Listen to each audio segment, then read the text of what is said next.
ខ្ញុំបាទសូមធ្វើការអនុញ្ញាតគោរពនិងជម្រាបសួរពុកម៉ែបងប្អូននិងទស្សនិកជនជាទីគោរពថ្ងៃនេះជួបជាមួយនឹងខ្ញុំបាទ MC Play ខ្ញុំបាទសូមលើកយកនៅជោគជាតារាសីប្រចាំថ្ងៃសៅរ៍ថាតើនៅក្នុងថ្ងៃនេះដួងរាសីរបស់ពុកម៉ែបងប្អូនប្រែប្រួលផ្លាស់ប្ដូរទៅជាយ៉ាងដូចម្តេចនោះដើម្បីកុំឲ្យខាតពេលវេលាយូរនោះសូមអញ្ជើញរីករាយសន្តាប់ជាមួយនឹងខ្ញុំបាទដូចតទៅសម្រាប់អស់លោកអ្នកដែលកើតឆ្នាំជូតកណ្ដុរមេឃអូបរ៉ាចិញ្ចឹមនាំលាភនាំជ័យនាំសុភមង្គលប្រាថ្នាអ្វីបានសម្រេចហើយអនាគតក្លាយជាអ្នកមានទ្រព្យស្ដុកស្ដំម៉ោងនាំលាភសំណាងគឺម៉ោង6ព្រឹកដល់ម៉ោង9យប់ពណ៌នាំលាភសំណាងគឺពណ៌សនិងពណ៌ក្រហមលេខនាំលាភសំណាងគឺលេខ44និងលេខ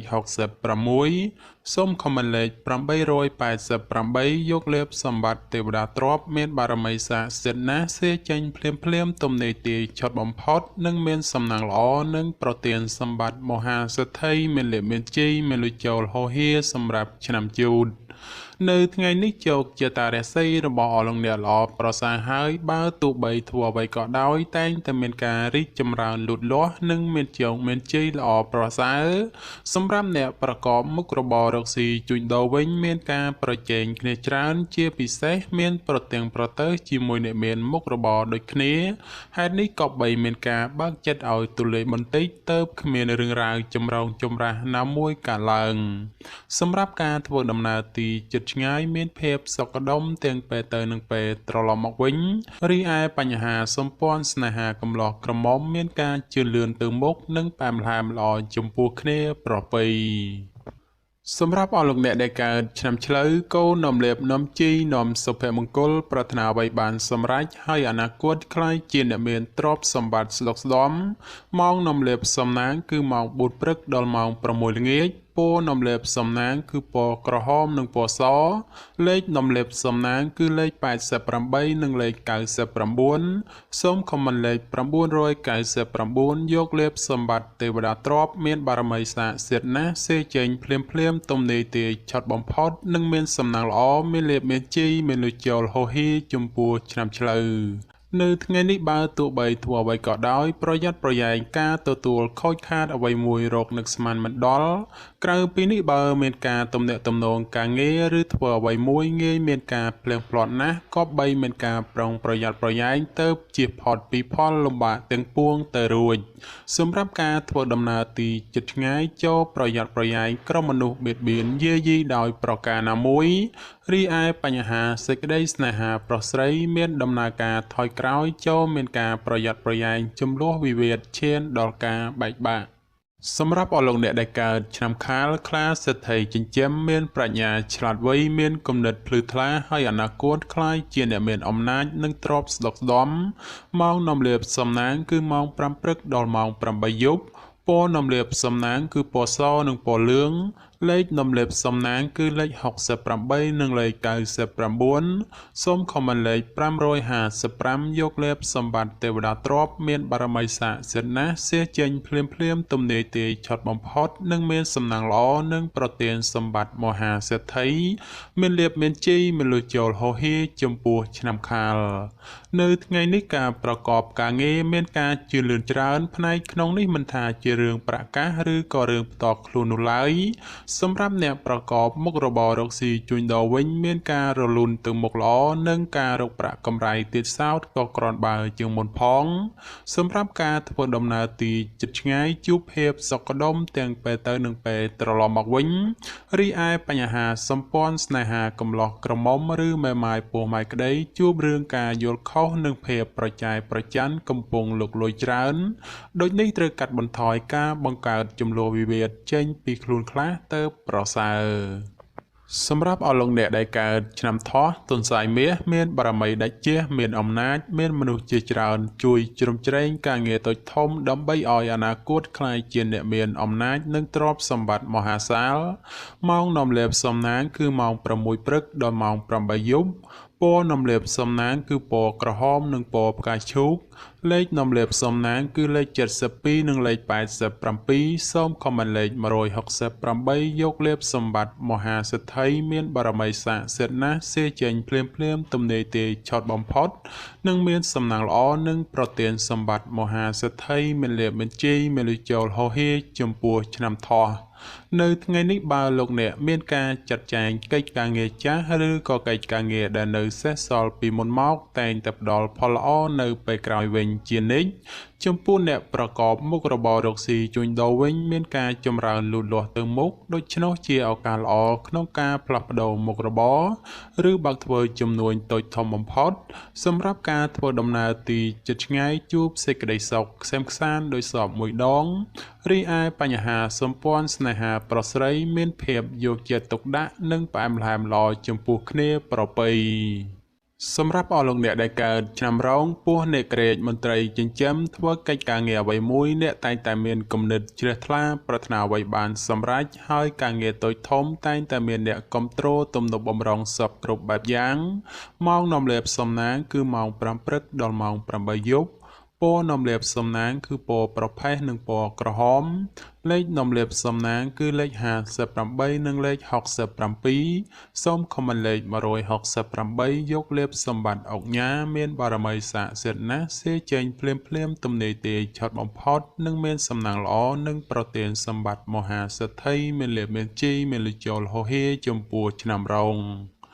នៅថ្ងៃនេះបើទោះបីធ្វើអ្វីក៏ដោយតែងតែមានការជឿនលឿនគួរសមម្លោះហើយរាល់កិច្ចការងារបើលោកអ្នកសម្រុកធ្វើតែងតែបានជោគជ័យត្រឡប់មកវិញសម្រាប់អ្នកប្រកបមុខរបររកស៊ីជួញដូរវិញឃើញថាទាំងការជួញទីជិតឆ្ងាយមានភាពលំនឹងល្អពោលគឺមិនមានអ្វីប្រែប្រួលដូចជាទីគាត់សម្គាល់នោះទេសម្រាប់ការធ្វើដំណើរទីជិតឆ្ងាយមានភាពប្រទាំងប្រទើសនិងបញ្ហារត់ចូលច្រើនក៏បីមានការប្រុងប្រយ័ត្នប្រយែងរីឯបញ្ហាសម្ព័ន្ធស្នេហាកំឡោះក្រមុំព្រោះតែពេលនេះមានរឿងរ៉ាវចូលមកកកផ្លូវចិត្តធ្វើឲ្យកើតមានការប្រទាំងប្រទើសគ្នាច្រើនសម្រាប់អស់លោកអ្នកដែលកើតឆ្នាំម្សាញ់ពោះទេវតាចិញ្ចឹមមានលៀបមានជ័យមានមនុស្សជាច្រើននាំគ្នាស្រឡាញ់រាប់អានសាទរម៉ោងនាំលៀបសំណាងគឺម៉ោង6ព្រឹកដល់ម៉ោង7យប់ពណ៌នាំលៀបសំណាងគឺពណ៌ខ្មៅនិងពណ៌សលេខនំលេបសំណាងគឺលេខ56និងលេខ85សូមខមមិនលេខ999យកលេបសម្បត្តិមហាទ្រព្យលុយរយលានមានបារមីស័ក្តិសិទ្ធិណាស់សេចេញភ្លាមទំនេរទេឆត់បំផុតនិងមានសំណាងល្អនិងប្រទានសម្បត្តិមហាសិទ្ធិមានលៀបមានជ័យមានលុយចូលហោហៀចំពោះឆ្នាំម្សាញ់នៅថ្ងៃនេះលោកអ្នកធ្វើអ្វីក៏ដោយតែងតែមានការប្រុងប្រយ័ត្នប្រយែងនិងយកចិត្តត្រជាក់ដាក់ខ្លួនឲ្យបានកម្រិតខ្ពស់ទើបមិនមានបញ្ហាចោទឡើងសម្រាប់អ្នករកស៊ីជួញដូរមិនត្រូវបោះទុនអ្វីមួយដោយតក់ក្រហល់ឡើយបើពុំនោះទេនឹងជួបរឿងសោយអស់ប្រាក់កាក់ពីខ្លួនហើយត្រូវមកដេកសោកស្ដាយពុំខានសម្រាប់ការធ្វើដំណើរទៅទិសឦសានឲ្យប្រយ័ត្នប្រយែងបញ្ហាក្រក់ចូលយាយីបន្តិចរីឯសម្ព័ន្ធស្នេហាកំឡោះក្រមុំមានដំណើរការប្រែប្រួលផ្លាស់ប្ដូរពីព្រោះងាយទាំងផ្អែមល្ហែមហើយក៏ងាយនឹងទាស់ទែងគ្នាដែរសម្រាប់អស់លោកអ្នកដែលកើតឆ្នាំមុំមីសេះមេតបចិញ្ចឹមនាំលៀបនាំជ័យនាំសុភមង្គលប្រាថ្នាអ្វីបានសម្រេចហើយអនាគតខ្លាចជាអ្នកមានទ្រព្យសម្បត្តិស្ដុកស្ដំម៉ោងនាំលៀបសំណាងគឺម៉ោង6ព្រឹកដល់ម៉ោង7យប់ពណ៌នាំលៀបសំណាងគឺពណ៌ខ្មៅនិងពណ៌ក្រហមលេខនាំលៀបសំណាងគឺលេខ47និងលេខ56សូមខមមិនលេខ168យកលៀបសម្បត្តិទេវតាទ្រព្យមានបារមីស័ក្តិសិទ្ធិណាស់សេចេញភ្លាមទំនេរទេឆត់បំផុតនិងមានសំណាងល្អនិងប្រទានសម្បត្តិមហាសិទ្ធិមានលៀបមានជ័យមានលុយចូលហោហៀចំពោះឆ្នាំមុំមីនៅថ្ងៃនេះដំណើរជីវិតរបស់អស់លោកអ្នកល្អប្រសើរប៉ុន្តែយ៉ាងណាសម្រាប់ស្ត្រីនៅមានគ្រោះយាយីនៅឡើយដូចនេះទោះធ្វើអ្វីតែងតែមានការមិនភ្លឺថ្លាដោយកបបំណងប៉ុន្មាននោះទេសម្រាប់អ្នកប្រកបមុខរបររកស៊ីជួញដូរក្នុងថ្ងៃនេះដែរបើចង់បោះទុនតូចធំមិនមានអ្វីទាស់ខុសទេព្រោះថាផលជាផ្លែផ្កាដែលទទួលបានមកវិញក៏សំដូចប្រកបមួយចំនួនផងសម្រាប់ការធ្វើដំណើរទីជិតឆ្ងាយជួបសេចក្តីសុខ ខ្សែមខ្សានដោយសពមួយដងរីឯសម្ព័ន្ធស្នេហាកំឡោះក្រមុំមានភាពស្រស់ស្រាយនិងផ្អែមល្ហែមប្រៀបដូចជាត្រីក្នុងទឹកនៃរដូវវស្សាសម្រាប់អស់លោកអ្នកដែលកើតឆ្នាំមុំមេពពែមាសមានបារមីដែលជះឈ្នះអមេសត្រូវប្រាថ្នាអ្វីបានសម្រេចនិងអនាគតក្លាយជាសេដ្ឋីគេហបតីឬក៏អ្នកមានជាន់ខ្ពស់ម៉ោងនាំលេបសំណាងគឺម៉ោង6ព្រឹកដល់ម៉ោង8យប់ពណ៌នាំលេបសំណាងគឺពណ៌លឿងនិងពណ៌សលេខនាំលេបសំណាងគឺលេខ52និងលេខ67សូមខមមិនលេខ777យកលេបសម្បត្តិអ្នកមានជាន់ខ្ពស់មានបារមីស័ក្តិសិទ្ធិណាស់សេចេញភ្លាមទំនេរទេឆុតបំផុតនិងមានសំណាងល្អនិងប្រទានសម្បត្តិមហាសេដ្ឋីមានលេបមានជ័យមានលុយចូលហោហៀចំពោះឆ្នាំមុំមេនៅថ្ងៃនេះបើទោះបីលោកអ្នកធ្វើអ្វីក៏ដោយតែងតែមានការគិតមុខគិតក្រោយពីព្រោះថាផលអាក្រក់នោះងាយកាត់ឡើងជាងសពមួយដងសម្រាប់អ្នកប្រកបមុខរបររកស៊ីជួញដូរនៅថ្ងៃនេះមុននឹងចង់ចោះទុនធ្វើអ្វីមួយត្រូវតែចេះគិតគូរឲ្យបានច្បាស់លាស់ជាមុនសិនមុននឹងអនុវត្តជាក្រោយទើបអាចទទួលបានផលល្អរីឯសម្ព័ន្ធស្នេហាកំឡោះក្រមុំមានដំណើរការប្រែប្រួលផ្លាស់ប្ដូរពីព្រោះងាយទាំងផ្អែមល្ហែមហើយក៏ងាយនឹងទាស់ទែងគ្នាដែរសម្រាប់អស់លោកអ្នកដែលកើតឆ្នាំវោកស្វាមន្ត្រីចិញ្ចឹមនាំលេបនាំជ័យនាំសុភមង្គលប្រាថ្នាអ្វីបានសម្រេចហើយអនាគតក្លាយជាអ្នកមានទ្រព្យស្ដុកស្ដម្ភម៉ោងនាំលេបសំណាងគឺម៉ោង5ព្រឹកដល់ម៉ោង8យប់ពណ៌នាំលេបសំណាងគឺពណ៌ខ្មៅនិងពណ៌សលេខនាំលេបសំណាងគឺលេខ26និងលេខ96សូមខមមិនលេខ168យកលេបមហាសំពៅលួងមានបារមីស័ក្តិសិទ្ធិណាស់សេចេញភ្លាមទំនេរទេឆុតបំផុតនិងមានសំណាងល្អនិងប្រទានសម្បត្តិមហាសេដ្ឋីមានលេបមានជ័យមានលុយចូលហោហៀចំពោះឆ្នាំវោកនៅថ្ងៃនេះបើទោះបីប្រកបកិច្ចការងារអ្វីលោកអ្នកងាយមានការប៉ះទង្គិចជាមួយមនុស្សនៅក្បែរខ្លួនណាក៏បីមានការប្រុងប្រយ័ត្នប្រយែងបន្តិចទៅពុំមានបញ្ហាចម្រូងចម្រាសណាមួយកើតឡើងសម្រាប់ការរស់នៅក្នុងរង្វង់គ្រួសារត្រូវតែចេះអត់ឱនឲ្យគ្នាទៅមានភាពសុខដុមនិងប្រកាសមិនសូវហូរធ្លាក់ចេញ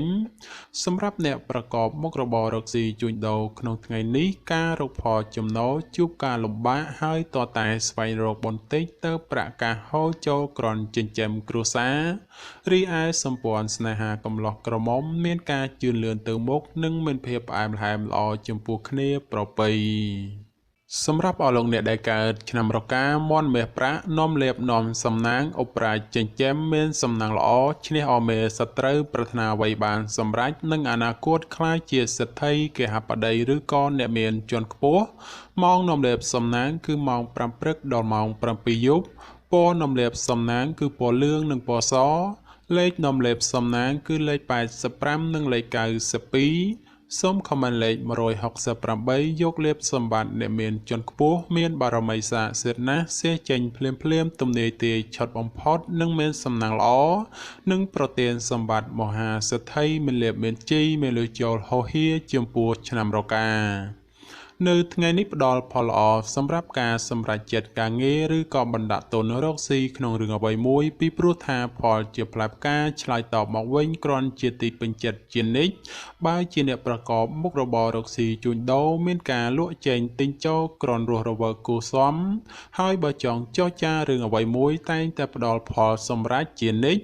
រីឯគូស្នេហ៍កំឡោះក្រមុំមានការរីកចម្រើនលូតលាស់ទៅមុខនិងបើមានការចង់ផ្សំផ្គុំគ្រួសារផងជាឱកាសល្អប្រពៃបំផុតសម្រាប់អស់លោកអ្នកដែលកើតឆ្នាំចសំណក់នាំលេបនាំសំណាងឧបរាជចិញ្ចឹមមានសំណាងល្អឈ្នះអស់មេសត្រូវប្រាថ្នាអ្វីបានសម្រេចនិងអនាគតក្លាយជាអ្នកមានទ្រព្យសម្បត្តិស្ដុកស្ដម្ភម៉ោងនាំលេបសំណាងគឺម៉ោង6ព្រឹកដល់ម៉ោង7យប់ពណ៌នាំលេបសំណាងគឺពណ៌ក្រហមនិងពណ៌ទឹកក្រូចលេខនាំលេបសំណាងគឺលេខ04និងលេខ87សូមខមមិនលេខ999យកលេបសម្បត្តិអ្នកមានជាន់ខ្ពស់មានបារមីស័ក្តិសិទ្ធិណាស់សេចេញភ្លាមទំនេរទេឆុតបំផុតនិងមានសំណាងល្អនិងប្រទានសម្បត្តិមហាសេដ្ឋីមានលេបមានជ័យមានលុយចូលហោហៀចំពោះឆ្នាំចនៅថ្ងៃនេះលោកអ្នកធ្វើអ្វីក៏ដោយតែងតែទទួលនៅភាពកក់ក្ដៅខ្លះត្រជាក់ខ្លះ ហើយការបំពេញកិច្ចការងារអ្វីមិនសូវជារលូនល្អប៉ុន្មានទេព្រោះមានបញ្ហារកម្មចិត្តខ្លះយាយីសម្រាប់អ្នកប្រកបមុខរបររកស៊ីជួញដូរក្នុងថ្ងៃនេះវិញបើលោកអ្នកចង់បោះទុនតូចធំឬក៏ចង់រកស៊ីចូលហ៊ុនជាមួយអ្នកដទៃត្រូវតែចេះត្រួតពិនិត្យឲ្យបានគ្រប់ជ្រុងជ្រោយបើពុំនោះទេអាចជួបផលអាក្រក់ណាមួយនៅថ្ងៃខាងមុខជាពុំខានរីឯបញ្ហាសម្ព័ន្ធស្នេហាកំឡោះក្រមុំបើស្រឡាញ់គ្នាយូរហើយចង់ផ្សំផ្គុំគ្រួសារជាឱកាសល្អប្រពៃបំផុតសម្រាប់អស់លោកអ្នកដែលកើតឆ្នាំកុរជ្រូកនាំលាភនាំជ័យនាំសុភមង្គលប្រាថ្នាអ្វីបានសម្រេចហើយអនាគតខ្លាចជាអ្នកមានទ្រព្យស្ដុកស្ដំម៉ោងនាំលាភសំណាងគឺម៉ោង5ព្រឹកដល់ម៉ោង6យប់ពណ៌នាំលាភសំណាងគឺពណ៌ប្រផេះនិងពណ៌សលេខនាំលាភសំណាងគឺលេខ59និងលេខ75សូមខមមិនលេខ168យកលេខសម្បត្តិទេវតាទ្រព្យមានបារមីស័ក្តិសិទ្ធិណាស់សេចេញភ្លាមទំនេរទេឆត់បំផុតនិងមានសំណាងល្អនិងប្រទានសម្បត្តិមហាសេដ្ឋីមានលាភមានជ័យមានលុយចូលហោហៀចំពោះឆ្នាំកុរ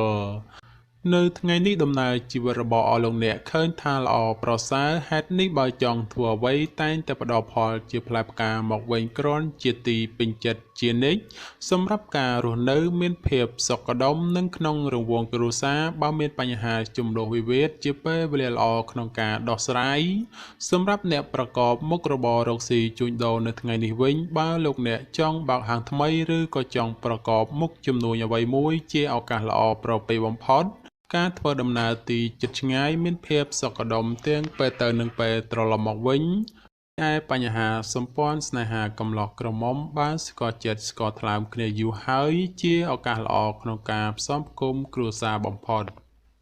បាទចំពោះជោគជាតារាសីប្រចាំឆ្នាំទាំង12ខ្ញុំបាទក៏សូមបញ្ចប់ត្រឹមតែប៉ុណ្ណេះជាចុងក្រោយប្រសិនបើមានពាក្យលើសលួសខ្វះខាតត្រង់ប្រការណាមួយសូមពុកម៉ែបងប្អូនជួយអធិស្ឋានដល់រូបខ្ញុំបាទផង